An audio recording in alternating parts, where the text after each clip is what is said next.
창세기 1장 1절 다 같이 한번 외워볼까요? 시작. 태초에 하나님이 천지를 창조하시니라. 다 외우시죠? 그러니까 창세기 1장 1절은 거의 훈민정음 서문이에요. 그죠? 나란 말씀이 둥기기다라. 그렇죠? 그 다음은 몰라도 창세기 1장 1절은 다 외우고 있어요. 자, 여러분, 그러면 이 말씀에 아멘이 되십니까? 아멘이 되세요?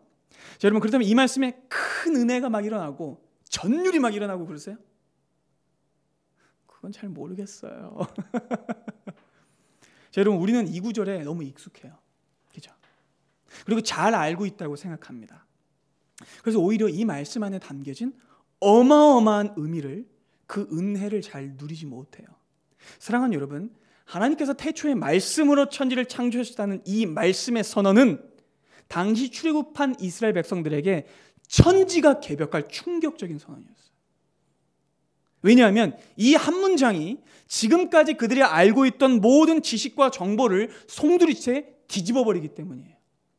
자, 첫 문장부터 성경은 태초에 하나님이 천지를 창조하셨습니다 라고 말합니다. 이것이 왜 충격이냐면 그 당시의 사람들은 천지를 창조한 신이 태양신 라라고 믿었기 때문이에요.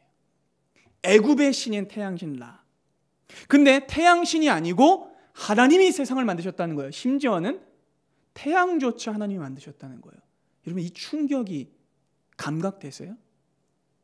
그들이 이제껏 알고 있던 신화는요, 태양신 라가 침을 튀겨서 세상을 창조했다는 신화였어요. 코로나 시대에 끔찍한 얘기입니다. 침을 튀겨서 이런. 여러분, 고대 세계에서 창조에 대한 설명은 거의 이런 식이었어요. 하늘과 땅은 직접적인 창조물이 아니었고 신의 죽은 몸이거나 신의 잘려나간 꼬랑지이거나 허물 같은 걸로 인식됐어요. 그것도 아니면 비물질이었던 최초의 신이 자성생식을 해서 낳은 자손들이 하늘이 되거나 땅이 되거나 이런 식이었어요. 인간의 창조도 별반 다를 게 없었습니다.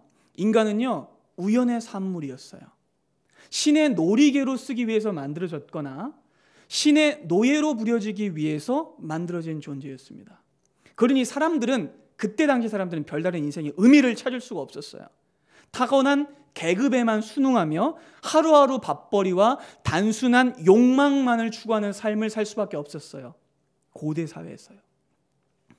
그렇게 여러분, 고대인들에게 세계와 역사와 생명은 어쩌다가 의미 없이 저절로 사고로 생겨난 것들이었어요. 그러니 세상에도 의미가 없고 인생에도 목적이 없는 거예요. 역사에도 목적이 없습니다. 여러분, 어떠세요? 고대인들이 되게 저급하고 미련해 보이시나요? 그럼 근데요, 오늘날도 별반 다를 게 없어요. 오늘날 역시 창조주 하나님을 알지 못하고 믿지 않는다면 고대인들과 다를 게 없어요. 고대 사회의 세계에 대한 인식과 인간에 대한 인식은요, 오늘날의 과학주의자들과 불신자들이 주장하는 진화론과 똑같아요. 왜요? 사고잖아요. 우연이잖아요. 의미가 없는 것들이잖아요.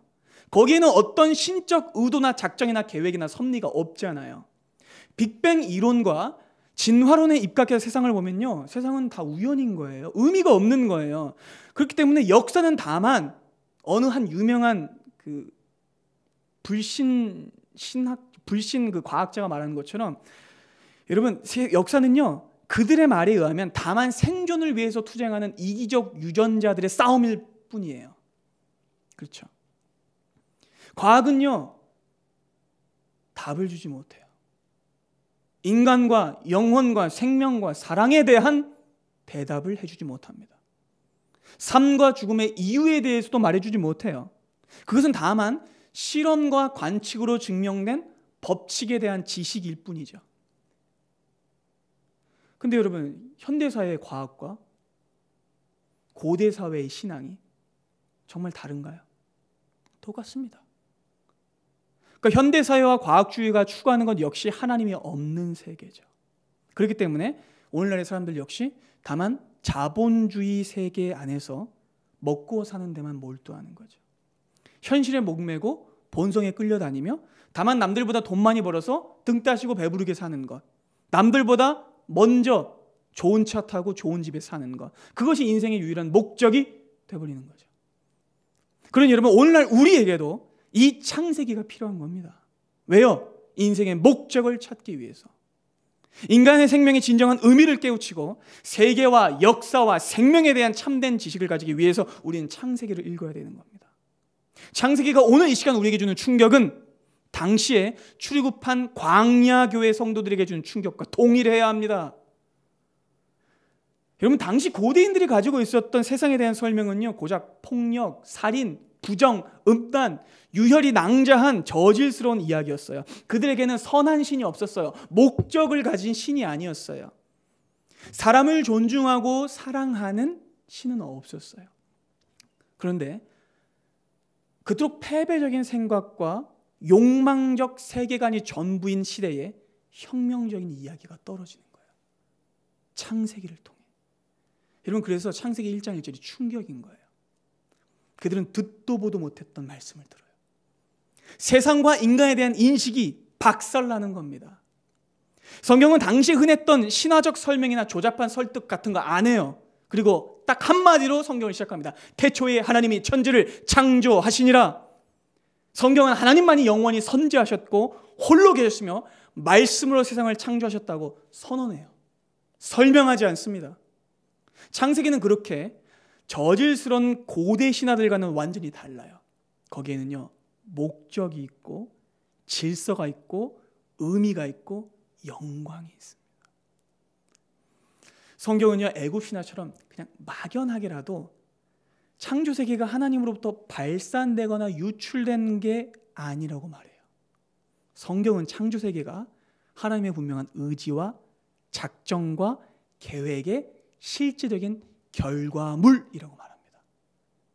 또한 인간도 어쩌다가 만들어진 생물이 아니며 창세 전부터 분명한 목적을 가진 하나님께서 신적 작전과 계획을 통해 만드신 존귀한 인격체라고 말합니다. 그러니 여러분, 창세기가 혁명인 것이죠. 아멘이 되세요? 그러니까 여러분, 이 말씀의 의미는 오늘날 우리에게도 동일합니다. 우리는 하나님께서 만드신 존귀한 존재들이에요. 자본주의 사회의 부품이 아닙니다. 우리 하나님께서는 하나님의 영광에 우리를 참여시키기 위해서, 그의 충만함으로 우리를 충만하게 하시기 위해서 말씀으로 온 천지를 창조하셨습니다. 그런지 우리 삶의 진정한 의미와 이유를 찾기 위해서 우리는 창세기로 돌아가야 하는 것이죠. 창세기는 이스라엘 백성에게 이렇게 말씀합니다. 너희는 원래 노예가 아니었다. 너희는 원래 존귀한 존재였다. 그러나 죄 때문에 너희가 실패했고 노예의 처지가 되어버렸다. 그러나 어린 양의 피로 구속받았으니 이제는 소속이 바뀌었으니 여호와를 섬기며 살아라 라고 말씀하는 겁니다. 자, 이 질문은, 이 선언은 오늘 우리에게도 동일합니다. 창세기는 오늘 이 시간 우리에게도 똑같이 말씀합니다. 여러분은 더 이상 세상의 노예가 아닙니다. 하나님의 존귀한 사랑을 받은 존재입니다. 그러니 어린 양 예수의 피를 의지하며 구속함을 받고 이제부터 하나님만을 섬기며 하나님만을 예배하며 사셔야 됩니다. 그것이 창세기가 오늘 이 시간 우리에게 말하는 말씀입니다.